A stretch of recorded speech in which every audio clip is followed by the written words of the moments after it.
wake up, got me unstuck, chasing that rush. Had to give up. I just want you, but I don't know just. Still I want you. Jangan lupa kalian like, subscribe, aktifkan loncengnya ya ke semua, dan komen.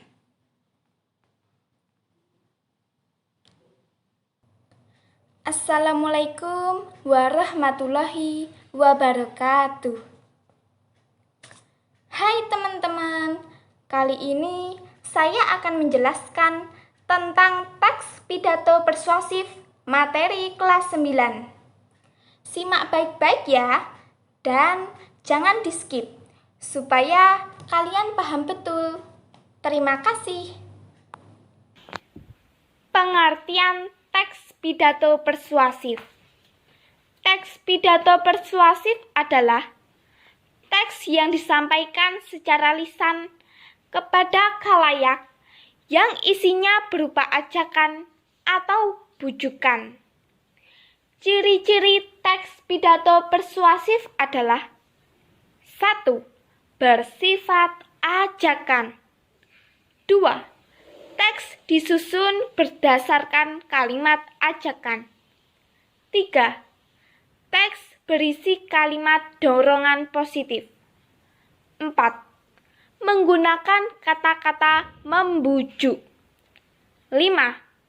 Menggunakan kalimat-kalimat yang bersifat membangun. 6. Reaksi yang diinginkan adalah membangkitkan emosi agar pendengar menyetujui atau meyakini dan mungkin membangkitkan timbulnya tindakan tertentu pada pendengar. 7. Menyertakan topik permasalahan yang akan dibahas dan dijelaskan. Tujuan teks pidato persuasif. A. Mengajak audiens untuk melakukan sesuatu. B. Meyakinkan audiens atau pendengar berdasarkan bukti-bukti sesuai fakta. C. Mengubah pandangan pendengar sesuai dengan isi pidato. Lanjut. Struktur teks pidato persuasif. Struktur isi pidato persuasif ada 3.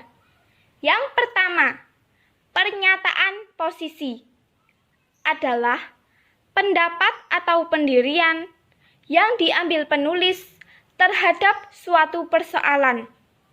Yang kedua, tahap argumen, yaitu pengembangan argumen yang didukung secara logis dan dibuktikan dengan alasan, contoh, pakar, dan lain-lain. Yang ketiga, penguatan pernyataan posisi.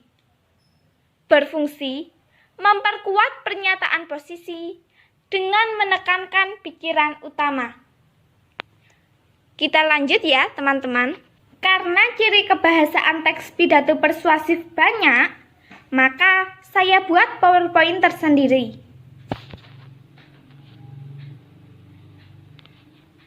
Ciri kebahasaan teks pidato persuasif.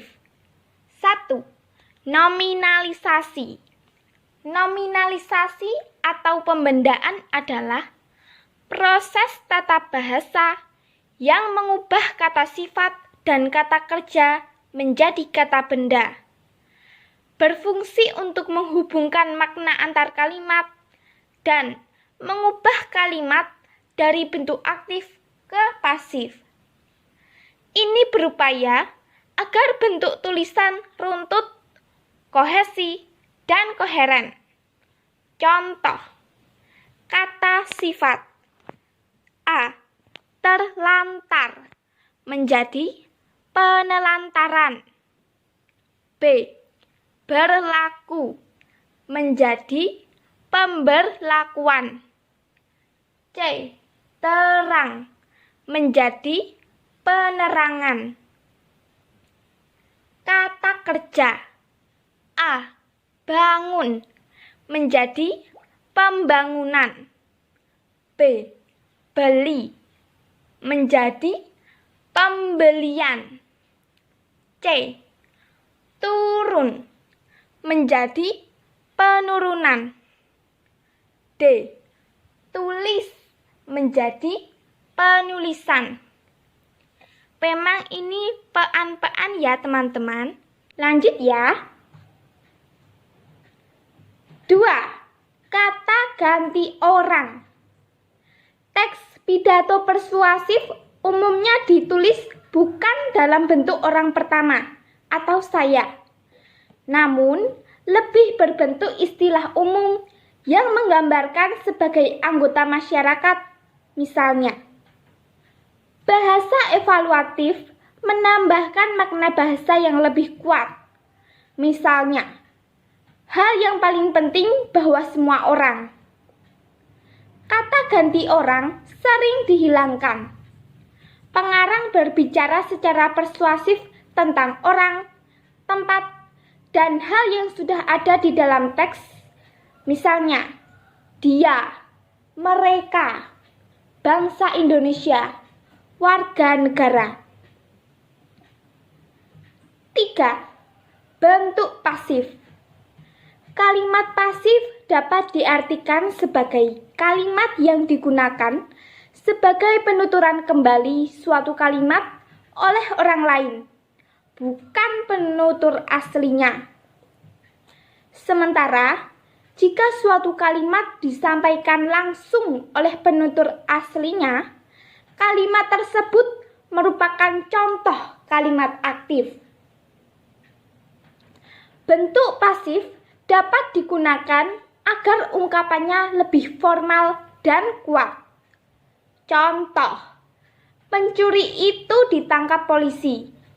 Sebuah puisi dibawakan Elin dengan lantang. Teman-teman paham kan? Semoga paham. Teks pidato persuasif. Yang keempat, istilah teknis adalah kata yang memiliki makna tertentu dalam suatu bidang keilmuan. Contoh, tetanus, farmasi, generasi. 10. Kosakata emotif.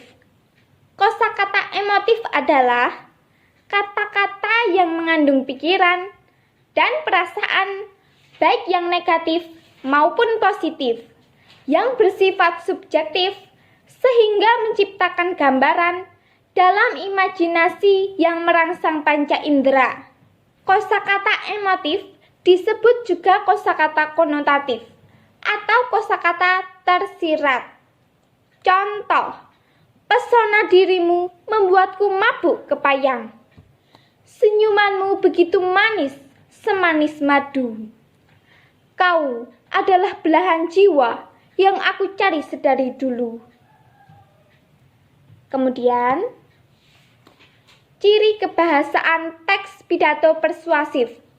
11. Pernyataan langsung adalah diucapkan secara langsung di hadapan para pendengar. Contoh, hadirin, bapak atau ibu, saudara-saudara. 12. Kata kerja mental adalah kata kerja yang menggambarkan tingkah laku seseorang tanpa melibatkan kegiatan fisik. Contoh, memprihatinkan, memperkirakan, mengagumkan. Kemudian, 13. Menggunakan kata perujukan. Kata perujukan adalah kata yang digunakan untuk merujuk bagian teks sebelumnya maupun sesudahnya dalam suatu kalimat. Contohnya, berdasarkan data, merujuk pendapat, dan lain-lain. Nah, ada bonus sedikit, yaitu fakta dan opini. Fakta. Menurut Kamus Besar Bahasa Indonesia atau singkatannya KBBI, fakta adalah kenyataan, peristiwa, akurat, suasana yang benar-benar terjadi dan objektif. Contoh, Puan Maharani adalah putri dari Megawati Soekarnoputri. Joko Widodo pernah menjabat Gubernur DKI Jakarta sejak 15 Oktober 2012 hingga 16 Oktober 2014. Kemudian, opini. Opini merupakan sikap, pandangan, atau tanggapan seseorang terhadap suatu fakta dan kebenarannya relatif. Karena dipengaruhi unsur pribadi yang bersifat subjektif, baik berupa pertika maupun saran-saran. Opini disebut juga gagasan atau argumentasi. Biasanya terdapat kata rasanya, pasti, mungkin, sebaiknya, seharusnya. Contohnya, orang kurus pasti jarang makan. Lala pintar pasti rajin belajar. Belum tentu ya teman-teman. Analisis struktur teks pidato persuasif. Nah, yang pertama, pembuka. Narkoba merupakan permasalahan pelik di Indonesia, bahkan juga di dunia. Keberadaannya mengkhawatirkan banyak pihak. Kondisi para korban yang sudah terlanjur terperosok ke jurang hitamnya pun sangat memprihatinkan. Narkoba telah merusak banyak jiwa muda yang sebetulnya perjalanannya masih panjang.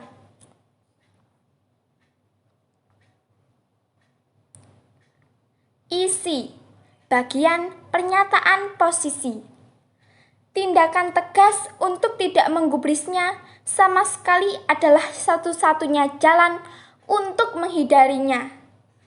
Karena sedikit saja berdekatan dengan benda ini, maka kita akan terperosok ke dalam lubang hitam yang akan menyiksa kita secara fisik maupun psikis. Isi bagian argumen.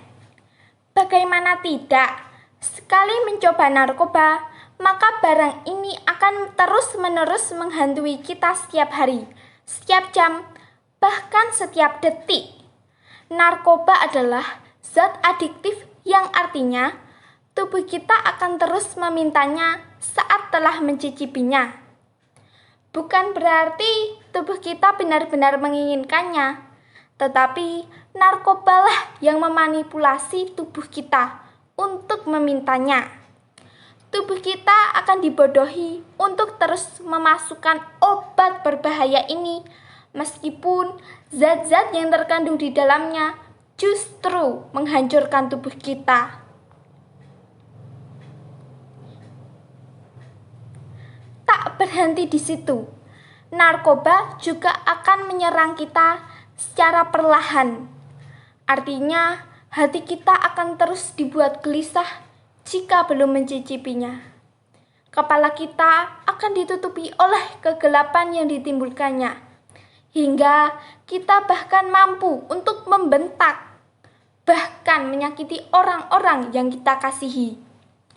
Berbicara perihal orang yang kita kasihi, maka yang menjadi korban bukan hanya kita sendiri, melainkan orang-orang terdekat yang peduli terhadap kehidupan kita.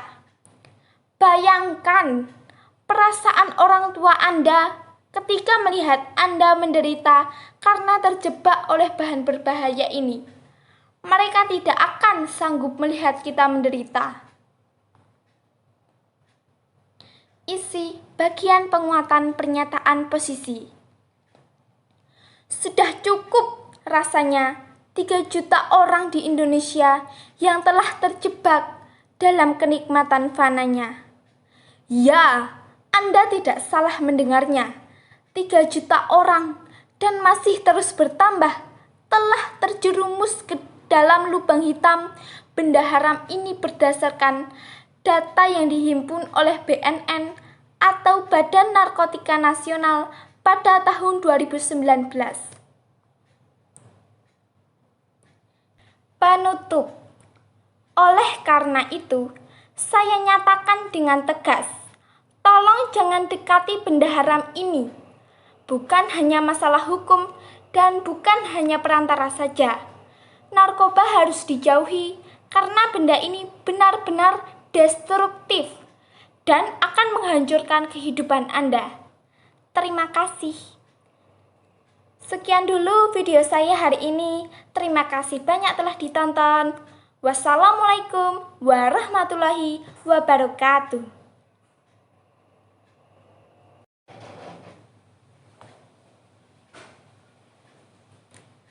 Isi bagian argumen. Bagaimana tidak? Sekali mencoba narkoba, maka barang ini akan terus-menerus menghantui kita setiap hari, setiap jam, bahkan setiap detik. Narkoba adalah zat adiktif yang artinya tubuh kita akan terus memintanya saat telah mencicipinya. Bukan berarti tubuh kita benar-benar menginginkannya, tetapi narkobalah yang memanipulasi tubuh kita untuk memintanya. Tubuh kita akan dibodohi untuk terus memasukkan obat berbahaya ini, meskipun zat-zat yang terkandung di dalamnya justru menghancurkan tubuh kita.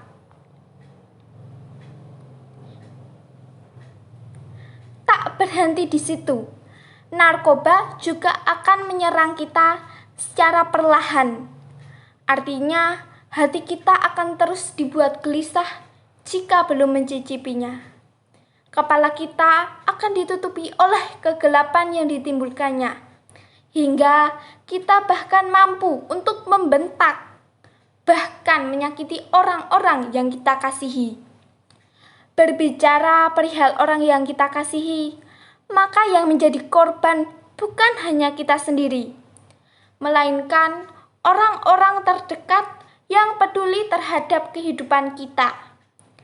Bayangkan perasaan orang tua Anda ketika melihat Anda menderita karena terjebak oleh bahan berbahaya ini.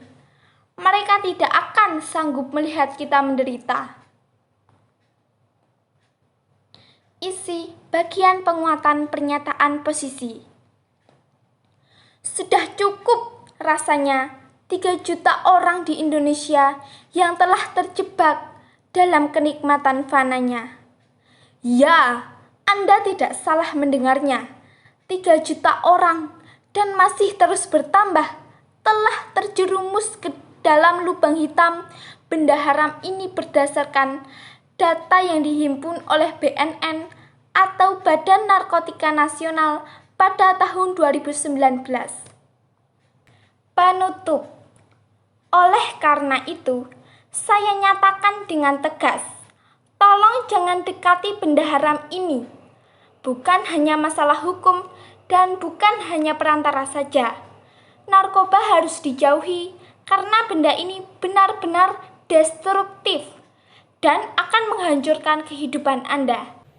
Ada motivasi sedikit dari Nelson Mandela, yaitu pendidikan adalah senjata paling ampuh untuk mengubah dunia. Terima kasih. Sekian dulu teman-teman video saya hari ini.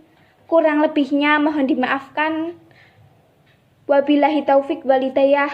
Wassalamualaikum warahmatullahi wabarakatuh.